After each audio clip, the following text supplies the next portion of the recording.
સુરત આમ આદમી પાર્ટી દ્વારા કલેક્ટરને આવેદનપત્ર પાઠવવામાં આવ્યું, જેમાં કોંગ્રેસ ઉમેદવારના ફોર્મ રદ કરવા માટે ષડયંત્ર રચનાર, ગુનાહિત કૃત્ય કરનારા જવાબદારો સામે ગુનો નોંધી કાયદેસર કાર્યવાહી કરવામાં આવે તેવી માંગ કરવામાં આવી છે। સુરત આમ આદમી પાર્ટી દ્વારા કલેક્ટરને આવેદનપત્ર પાઠવી રોષ વ્યક્ત કરાતા આમ આદમી પાર્ટી દ્વારા જણાવવામાં આવ્યું કે કોંગ્રેસ ઉમેદવારના ટેકેદારો દ્વારા ખોટી સહીઓ કરી ગુનાહિત કૃત્ય કરવા બદલ કાર્યવાહી કરવા માંગ કરવામાં આવી છે।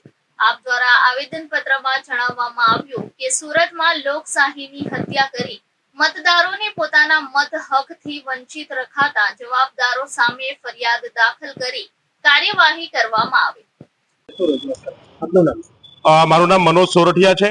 અમે સુરત લોકસભાના મતદારો તરીકે આજે ચૂંટણી અધિકાર શ્રીને એક રજૂઆત કરવા માટે આવ્યા છે।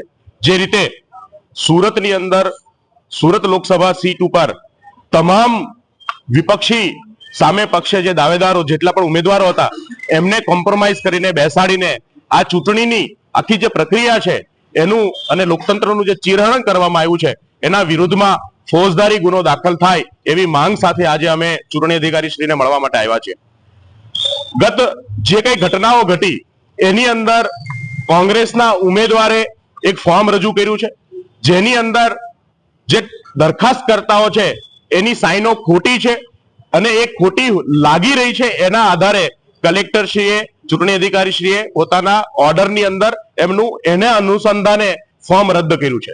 એનો મતલબ કે ઉમેદવારે ખોટી સાઈનો સાથે ઉમેદવારી પત્રક જમા કરાયું છે। એ ખૂબ જ ગંભીર ઘટના છે। જો એ સાઈનો સાચી છે તો જે દરખાસ્તકર્તાઓએ બીજે દિવસે જે એફિડેવિટ આપ્યું છે અને એવું જણાવ્યું છે કે અમારી સાઈનો ખોટી છે, તો યા તો દરખાસ્તકર્તાઓ ખોટા છે અને યા તો ઉમેદવાર પોતે ખોટા છે। આ ઘટનાની અંદર આટલા કલાકો વીતી જવા છતાં લોકશાહીનું જતન કરનાર, જેની સમક્ષ આ સમગ્ર ચૂંટણી થઈ રહી છે, જેના નીચે એમના ઓબ્ઝર્વેશનમાં ચૂંટણી થઈ રહી છે, તમામ અધિકારીઓની ફરજ છે કે આ આખી ઘટનાની અંદર કાર્યવાહી થાય। અમારી માંગણી છે કે ઉમેદવાર વિરુદ્ધ અને એમના દરખાસ્તકર્તા વિરુદ્ધ જે પણ ગુનેગાર હોય એના પર કાર્યવાહી કરવા માટે આ કેસમાં ફોજદારી કલમ દાખલ કરીને ગુનો દાખલ કરવામાં આવે। Reporter Hitesh Prajapati, Janadesh news, Surat.